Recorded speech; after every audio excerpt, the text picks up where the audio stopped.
And I want to get your reactions to this, your opinions, your calls on this, 888-589-8840.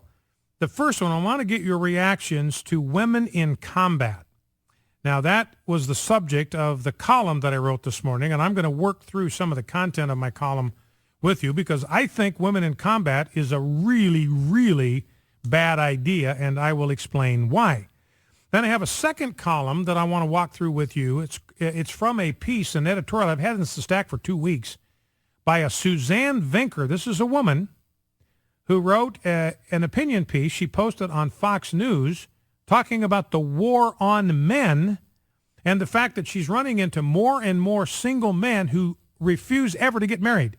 They've just decided they're never going to get married again. And the reason, to quote her column, is women aren't women anymore. The complaint she gets from these young single men is women are angry, they are defensive, they are assertive, they are blaming, they are brittle, they are aggressive, and that's not what I'm looking for in a life partner. So I am never, ever going to get married. So you've got more women now that want to get married. The feminist movement has petered out for them. They've realized it doesn't offer what they thought it did. So they'd love to get married. They'd love to raise a family. They'd love the house with a white picket fence. And they're finding that guys have been so shredded by feminism that they're not interested. And they're not interested because they meet so many women who have been dramatically impacted by the feminist movement. So that's the question that I have for you. In your opinion, has the feminist movement, has our culture, let me put it this way, has our culture robbed the women in our culture of their femininity? And has it robbed men of their masculinity? We're going to take calls on this subject. So, and then here's the third story. It's about a guy who is a mission leader for CRU, C-R-U. That's what used to be Campus Crusade for Christ. Now I got to find it in my stack here. I know it is in here somewhere. Where did I put that thing? Anyway, I can give you the basic details while I'm hunting around for the story, which I just was looking at it a minute ago. But anyway, he was a leader for CRU, C-R-U, which is what Campus Crusade for Christ used to, it's what used to be Campus Crusade for Christ. Now it's called CRU, C-R-U. Now he is a mission leader for his team on his campus in Tennessee. Again, I don't know. Oh, here it is. Here's the article. University of Louisville. So he's the head of what used to be the Campus Crusade for Christ chapter on University of Louisville, and he has been demoted because he refused to allow a female staff member to teach Bible studies in a mixed gender setting. Now, this is in a piece called the Christian Post, is where this article is found. And the thing that struck me is there's no mention in this article at all of the scriptures. There's no scriptural citations. There's no quote from scriptures. All it says is he was stripped of his title and he was demoted because he would not allow a woman to teach a mixed gender Bible study. And apparently Campus Crusade for Christ now has got a policy that male and female staff share in leadership duties, including teaching the Bible.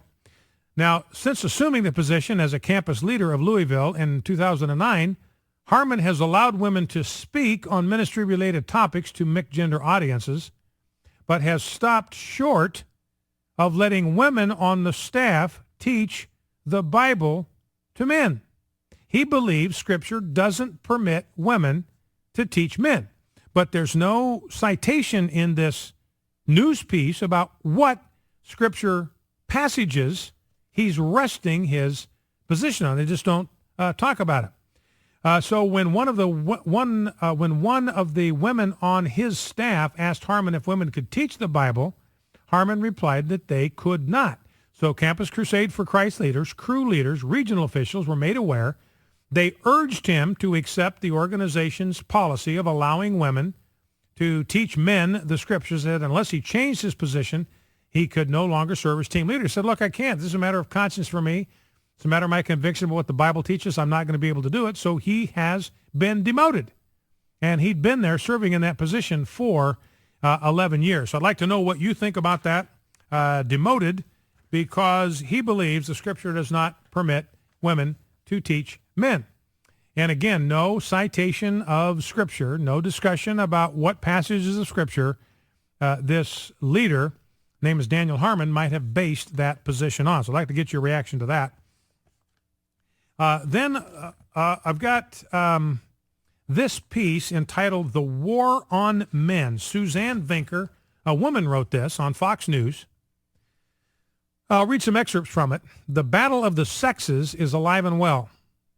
According to Pew Research Center, the share of women ages 18 to 34 that say having a successful marriage is one of the most important things in their lives rose 9 percentage points since 1997, from 28% to 37%. So these are women 18 to 34.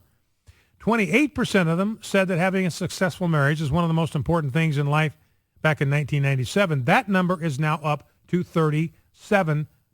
It's up 9%. So the bloom of this whole feminist thing, you can have it all. Women need men like a fish needs a bicycle. All of that stuff, that's gone. The bloom is off the rose on that deal. Now they want to get married and find a good man and raise a family. But for men, she says, the opposite has occurred. In 1997, 35% of men in the same age bracket said having a successful marriage was very important. That number has now dropped to 29%. So this is a weird thing. Believe it or not, modern women want to get married. Trouble is, men don't.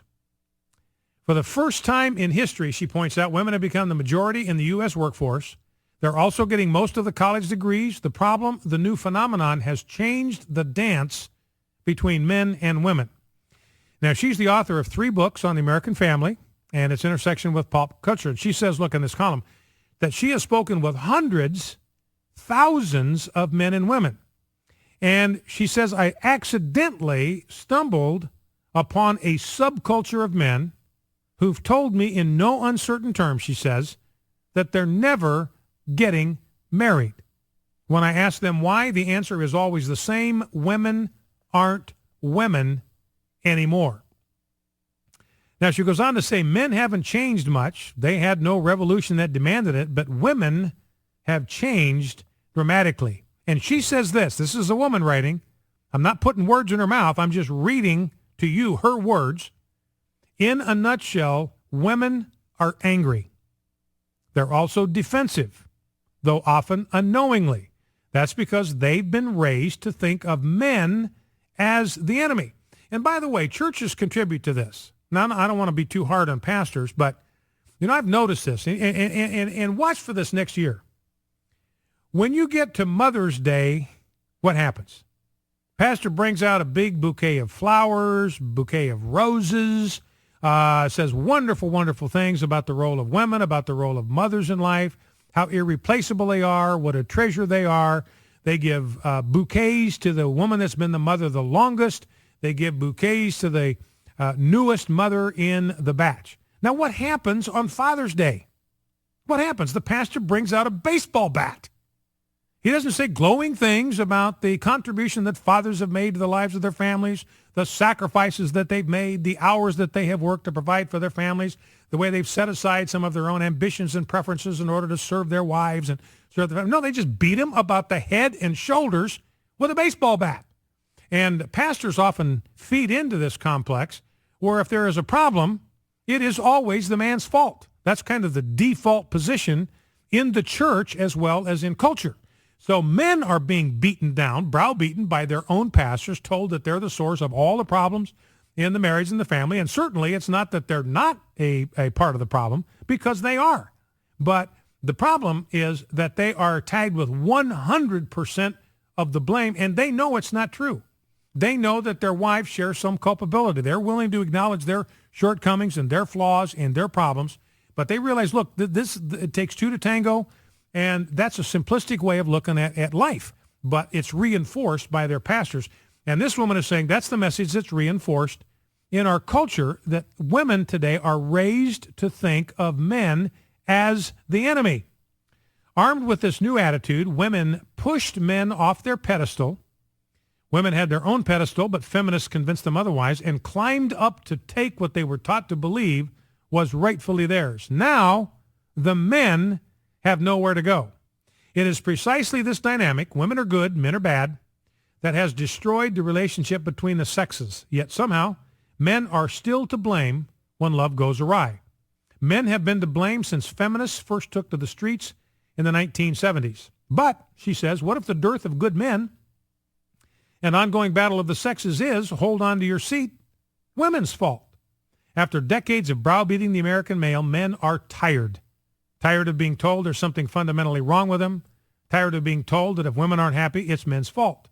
Contrary to what feminists like Hannah Rosen, author of The End of Men, say, the so-called rise of women has not threatened men. It has it has ticked them off. She uses a stronger term. It has ticked them off. Men want to love women, not compete with them. They want to provide for and protect their families. It's in their DNA, but modern women will not let them. It's also unfortunate for women, not men. Feminism serves men very well.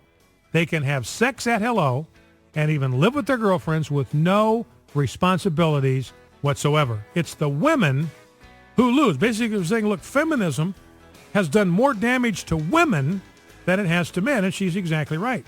Not only are the women saddled with the consequences of sex, by dismissing male nature, they're forever seeking a balanced life. They can't find it. They're looking for a balanced life, but they can't find it because they've rejected the proper role that men should play in their life. So if men today are slackers, and if they're retreating from marriage en masse, women should look in the mirror and ask themselves what role they've played to bring about this transformation. Fortunately, there is good news. Women have the power to turn everything around. All they have to do is surrender to their nature, their femininity, and let men surrender to theirs. Focal Point AFR Talk, back in 2.